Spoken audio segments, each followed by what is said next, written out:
Sejarah kepramukaan Indonesia atau dunia. Sejarah kepramukaan di dunia.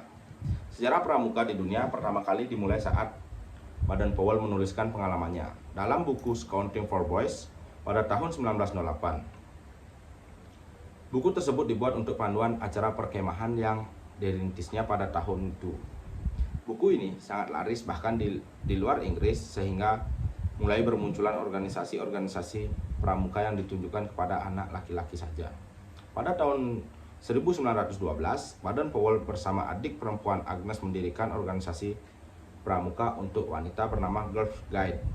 Pada tahun 1916, mulai berdirinya organisasi pramuka untuk usia siaga yang dinamai CUB atau Anak Serigala.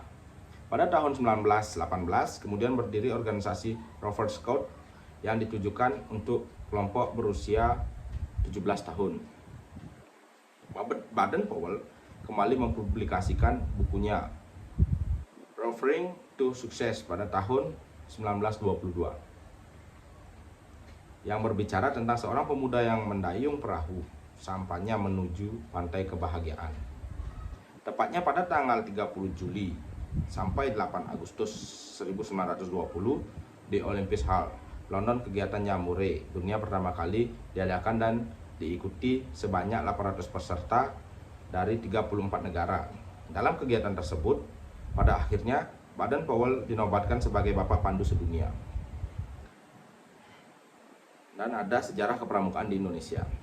Sejarah pramuka di Indonesia dikenal dengan 3 masa pramuka, yaitu Gerakan Pramuka pada masa penjajahan Belanda, Gerakan Pramuka pada masa penjajahan Jepang, dan Gerakan Indonesia setelah Indonesia merdeka.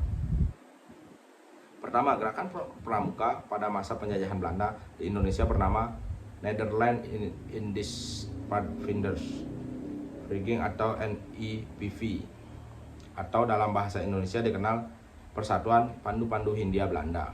Setelah Sumpah Pemuda, kegiatan pramuka semakin digemari sehingga terbentuknya Pandu Pemuda Sumatera pada tahun 1930. Dan pada tahun 1931 berdirinya Persatuan Antar Pandu Indonesia. Kemudian tahun 1936 berubah nama menjadi Badan Pusat Persaudaraan Kepandauan Indonesia atau BPPKI. BPPKI melakukan kegiatan Perkino atau Perkemahan Kepanduan Indonesia Umum. Perkemahan ini yang menjadi cikal bakal pelaksanaan kegiatan Jamboree hingga sekarang.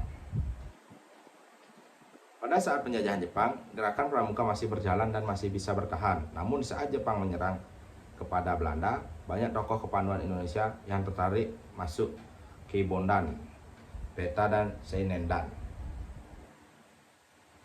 Jepang melarang berdirinya partai dan juga menganggap gerakan pramuka berbahaya karena dapat meningkatkan persatuan dan kesatuan rakyat. Hal itu tidak menyurutkan tekad kepanduan Indonesia untuk menjalankan Perkino II dalam perjuangan kemerdekaan bangsa Indonesia dalam mengusir tentara Jepang. Setelah kemerdekaan Indonesia, tanggal 28 Desember 1945 didirikan organisasi Pandu Rakyat Indonesia di Solo yang menjadi wadah kepaduan di seluruh Indonesia. Pada tahun 1961 terdapat 100 organisasi kepanduan di Indonesia yang dibagi menjadi 3 federasi, yaitu Persatuan Kepanduan Putri Indonesia, Ikatan Pandu Indonesia, dan Persatuan Putra-Putri Indonesia.